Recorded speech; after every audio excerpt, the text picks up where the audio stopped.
excuse the squalor, but this little kitten has come over to say hello. Hello, Goblin. Would you like to say hi to everyone at Vlogmas? This is so cute. Yes, we live in squalor. I think it's important to just, you know, recognise that not everything is Instagram perfect all the time. And here's the love of my life! Hello! Thank you. Do you want to say hi to people at Vlogmas? Hello there! I have hands full. This is a Diet Coke. I was just saying how important it is to remind people that not everything is Instagram perfect. And then I was showing them our squalor-ridden living room. I live in squalor. That's going to have to change. We're going to have to do something more festive. It is festive. I mean, it's festive for my favourite holiday. Look at these cute little pumpkin tea lights. So cute. But yes, find you someone who will go upstairs to get you a phone attachment so you can film things for your tiny podcast. What are you up to? I'm winding down just before I run my D&D game. Amazing. Different D&D games or Hodgepodge Heroes? Different games. I run 2 games. And you're just chilling out playing some video games? Exactly, yes. You've been working all day. I have. Anyway, I'm going to go back to winding yarn. I love you. Right, so we'll go through here into our kitchen / stock room. Again, squalor. Always full of boxes. Those are full of stock. Things that probably I need to sort out. Things that are waiting for labels. We've got fleece. We've got a box of fleece. Let me show you. A box of fleece here from Sophie from Pixie Yarn. Stuff that she's not going to use. That's factory waste. And we have overflowing clean cups of coffee and our food shop for the week. Bread and whatnot. Coming through here. Here is the office. It's organised squalor in here. We've got badge makers up there. We've got bits and bobs, projects and things. We've got all of our recycled packaging. All of that is recycled. So that's stuff that has been used before that we will use again. We've got calendars here from 2019 and 2020. Not that useful. I want to redo it. We're hopefully going to be getting some help in the shop, some young people, and I thought I'd give them the opportunity. I thought I'd ask them what they want to see on there. Would a physical calendar be helpful? Would processes be helpful? Would motivational posters be helpful? I've got little motivational things there, so I thought I'd give them the opportunity to revamp that as one of their first projects, so that it can make this office feel a little bit like home. It's a teeny tiny little office with our fridge that has some fun little magnets from places. Carl likes to collect magnets from places he's been, which is super cute. And then on this side we've got businessy stuff, again, cute magnets, and businessy things like our music license, health and safety, the jobs that I'm going to be offering these young people, insurance and rubbish. This is our packing station behind me. So top shelf is bits and bobs but organised. Second shelf is packing stuff, tapes, markers, twine, little stars and packaging stuff. And then the table that is our hot desk. It's used for packaging, it's used as a dumping ground sometimes, but mostly it's supposed to be used as Carl's desk. And then we have my desk here, which is always a mess, because I like to I like to create little nests around me when I'm working. I've always done this. I noticed it in uni actually. I was doing it a lot. So I have this space here, which is usually clear, and then I have papers and important things, and I bring my keyboard down when I'm working on it. I have all my pens and things, cash till, and then this pile is a pile of things like, well, our gift card thing, class schedules here, I've actually got some yarn from Woolen Witch, which I was going to show on the podcast, which is why it's sitting there. It should really go up in my podcast box, shouldn't it? And catalogs for yarn that I need to reference. And what else can I show you? Oh, behind me here, this side of the blue wall. So you've got all of our packing stuff there. This side is office supplies. Those files are full of paperwork for stock that's come in and out. That top stuff is all promotional stuff that I've been sent for yarn and things. That's usually where we start. Someone will send us something, or I ask for something, and we do it online as well. And you don't always need a physical copy, although it is nice. And then I do research from there to decide what we're gonna stock. So I have a whole bunch of stuff in there. And then those files are invaluable. We also keep labels and all kinds of stuff in there. If you custom order something from us, there's a sheet of paper in there that says all the details of it. We have things like pegs and pens, string, signs, cup hooks, anything that we need for window displays. And then it starts getting a little bit chaotic down there. I haven't organized that bit yet. After 7 years of business, you accumulate a lot of stuff. We have some yarn in there that we've been holding for people for like 3 years, and they haven't come in and paid for it, which is why we don't hold yarn for people anymore.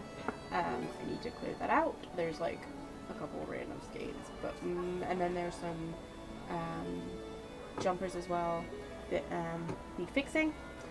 Jumpers that we bought in that need fixing. And also, just over here are some floating around window display projects that I am working on. So that's kind of a little tour, an impromptu tour of the office. Yeah, I'm not very good at being organized. I used to be, before I got ill, I used to be really good at being organized. I color coordinated my closet. I don't know if any of you have ever done that, but I used to have like short sleeve shirts, long sleeve shirts, fancy blouses, dresses, over things, waistcoats, like whatever, and they would all be in rainbow order. Red, orange, yellow, green, blue, purple, pink, white, gray, whatever. And now I'm just like, if it's clean, I will wear it. I think when you get chronic fatigue, you have to learn a lot of patience. And that was one of the things, like, I don't always have control over how my washing gets packed away. So I've had to let that go a little bit. And I'm learning that as a boss as well. To let go. Oh, that's beautiful. Look at the chaos behind me. It's all organized to me. I know where everything is, and so does Carl and my mom. Well, Carl's still learning. But Mom's helped me organize a lot of this. She's probably looking at it and cringing in shame. Bless her. She's very organized. But yeah, I thought, we've been going for 7 years. We're pretty successful, and we're not Instagram perfect at all behind the scenes, and I thought maybe someone out there needed to see that as well. I definitely need reminders that it's not all, berries and cream all the time. Sorry, that was a TikTok thing. That isn't, it's not always perfect all the time, and that's okay. Some things just get bumped down the list. Some things are not, what's the word? So there's two things. It's whether something is urgent versus whether something is time sensitive. So an urgent thing is something that's very important, that should be done, and that should be done soon, that will make the business better. And then something time sensitive means that there is a deadline. Now that doesn't necessarily mean it's more important than an urgent thing, but it has a shorter deadline to get done. And sometimes when I'm feeling a little bit drowned in my to-do list, I sometimes have to reevaluate that and be like, okay, what is the most urgent thing on this list? And that always helps me. And then sometimes you have to be okay with letting other stuff go. Like, you can't always do everything. My eye is twitching just thinking about it. It's stressful. But that's the stress of running a business, and I run a business as part of my life. So, if anyone is interested in this kind of stuff, please let me know. Yeah, I feel pretty good about talking about running a business now because I've been doing it for 7 years. But I'm still learning, and I have a huge road ahead of me, and hopefully I'll be looking back on this in, you know, another 7 years time, and I'll be like, wow, she's learned a lot since then. But I think it's important to always keep learning. I am very chatty tonight. I can tell this Vlogmas is just going to be a really chatty Vlogmas. I feel like I'm talking to friends that I haven't seen in a year, or 2 years. So yeah, I hope you're enjoying these little rambles and it's keeping you company, whether you're knitting or crocheting or spinning or just sitting down with a cup of tea or a Diet Coke or whatever takes your fancy. The whole reason that I went into that ramble was because I needed a phone attachment for my tripod.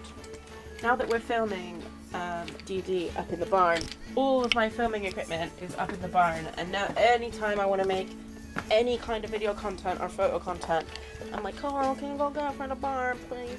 So, because there's a set of very steep, nasty steps going up to where we play D&D. So, we're slowly, what's the word? Basically, getting,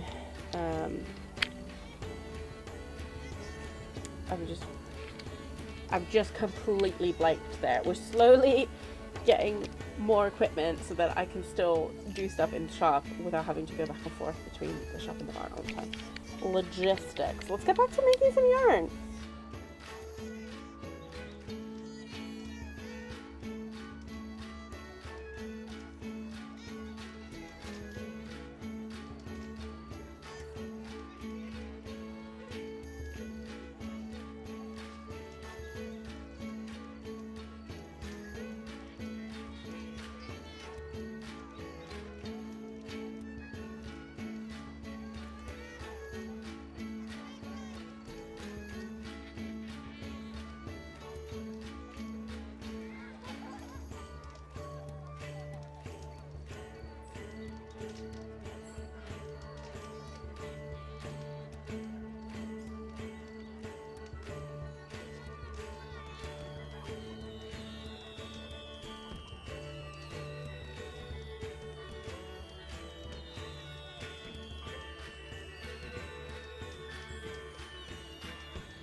So, sometimes this happens. Sometimes we get a cone of yarn that's just not playing very well. I don't know if you could see very well in the clip I just filmed, but it keeps snapping and breaking and doing weird things.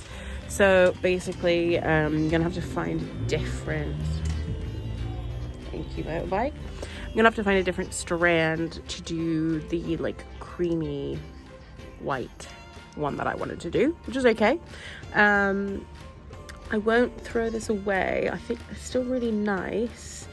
It's quite rough, this cone, quite rough. I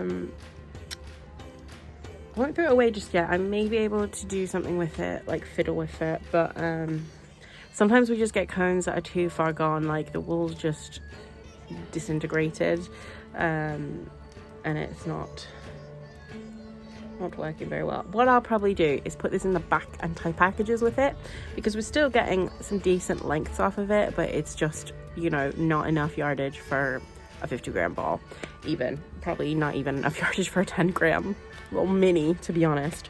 So yeah, I'm gonna go ahead and put this in our package wrapping yarn box because it's the right color. It's got a nice homely feel to it. So I'm going to retire this guy, and I guess all those shots that I just filmed are a learning experience.